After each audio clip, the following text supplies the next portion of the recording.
Career of Evil's final chapter begins with an epigraph from Blue Öyster Cult's Before the Kiss, a redcap. Rowling literally ends Career of Evil with a play on words. Spoilers for all 7 Strike books in what follows. The redcap, Strike, arrives before the kiss. Robin and Matthew are standing at the altar about to kiss, and Strike accidentally sends the roses toppling over, the redcap announcing his arrival.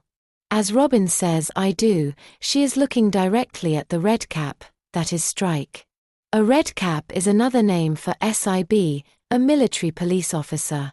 Strike enlisted as a redcap, following in his Uncle Ted's footsteps, who was also a redcap officer. Before the Kiss, a redcap, appears 4 times as an epigraph, more than any other Blue Öyster Cult song.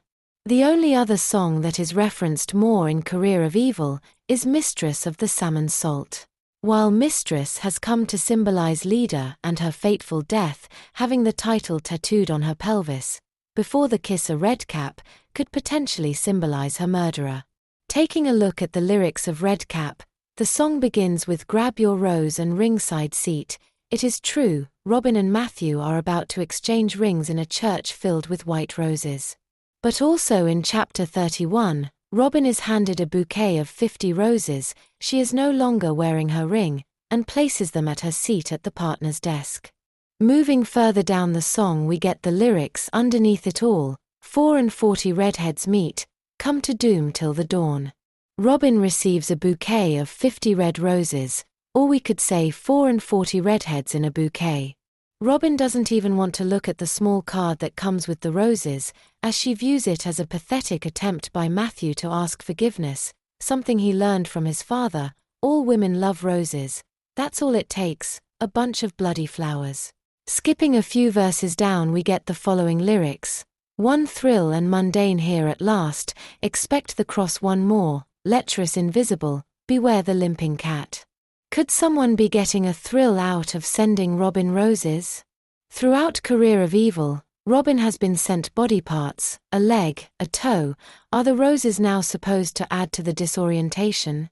Robin assumes the roses are from Matthew, someone who would be very quick to take credit. In fact, Matthew not claiming the roses would be out of character.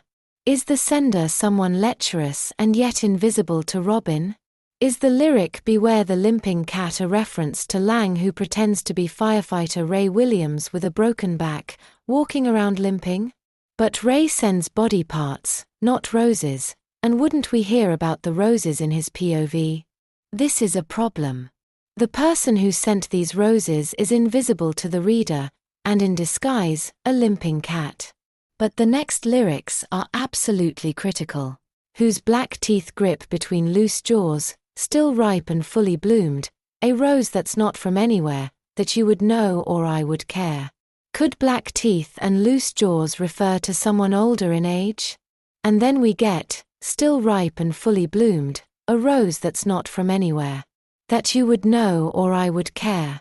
Rowling describes the roses Robin receives as blooming. As readers, we know they can come from anywhere, potentially Matthew, though he would claim sending them, Lang, though he sends body parts, Strike, but he knocks over roses twice, it could be someone from the practice. The key is, the roses, as in the song, can be from anywhere and anyone. But the final lyrics from this verse, that you would know or I would care, are very strange indeed. Robin doesn't care to read the card in front of Strike, but she did remember she forgot to read the card. The lyric "that you would know" is again problematic. Is the person sending roses not someone that Robin knows? Perhaps an old cat, to use the expression? In the next verse we get, back home at Conry's bar, when their patrons' thoughts at last grow too big for their skulls. These lyrics immediately recall Robin in chapter 21, alone the morning after being at a bar with Strike, recalling the rape she experienced, quote, her brain a scarlet cavity of panic. Also Strike's reaction the night before, lost in thought, it hit him, she had been raped and left for dead. Holy shit. Both Robin and Strike at Tottenham Bar grasp with the truth about Robin, literally thoughts too big for both their skulls. And after Strike had walked and checked Robin into a hotel for the night, there is a man in a beanie watching him, that Strike pursues. It is possible this is the same man in the beanie that had ducked out of the bar when Strike arrived, and had been watching Robin upset. Finishing up with the next verse, awful things are happening, we've let this drama fold, and now the time has come at last, to crush the motif of the rose. This verse can apply to two moments in Career of Evil.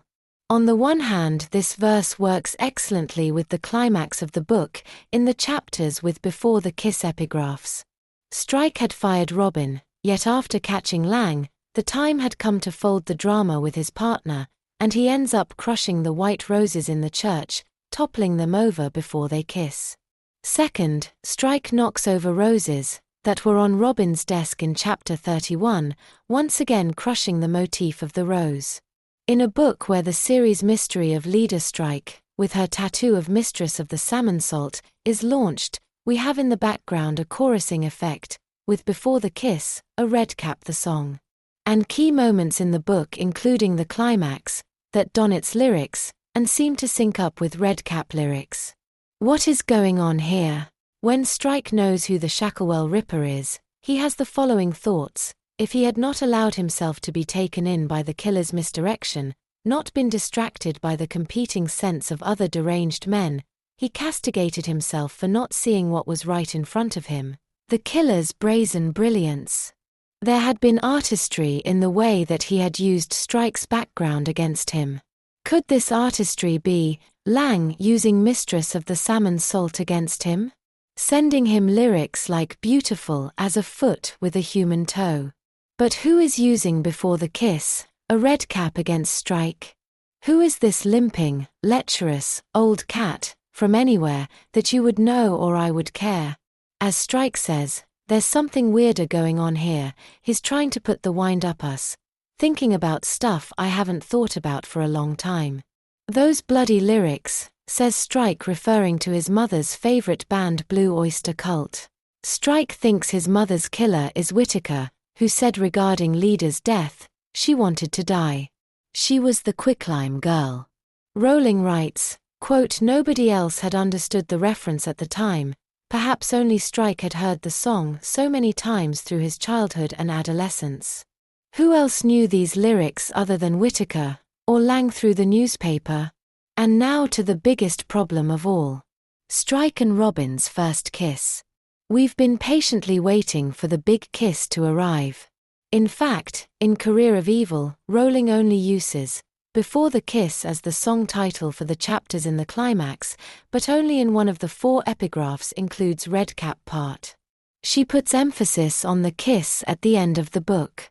Like how Career of Evil is structured in the lead-up to the big kiss between Matthew and Robin, are we following that same structure in the series, but this time without a red cap to get between Strike and Robin before they can finally kiss after 7 books? But wait a minute, before the big kiss, a red cap may indeed actually appear. A red cap, that's lecherous, invisible, limping, who sends roses from someone you would not know or care, who Robin never met, who was in the beanie standing outside the Tottenham, the night Robin revealed her truth too big for their skulls, who is using the sense of other deranged men, who got the idea from Lang to use a Blue Öyster Cult song as his game, his MO. While Lang used Mistress of the Salmon Salt Leader's song against Strike, this redcap will be using his namesake in song. Before the kiss, a redcap will indeed appear to finally crush alas the motif of who sent Robin the roses. And his name is Uncle Ted, the original redcap of the series.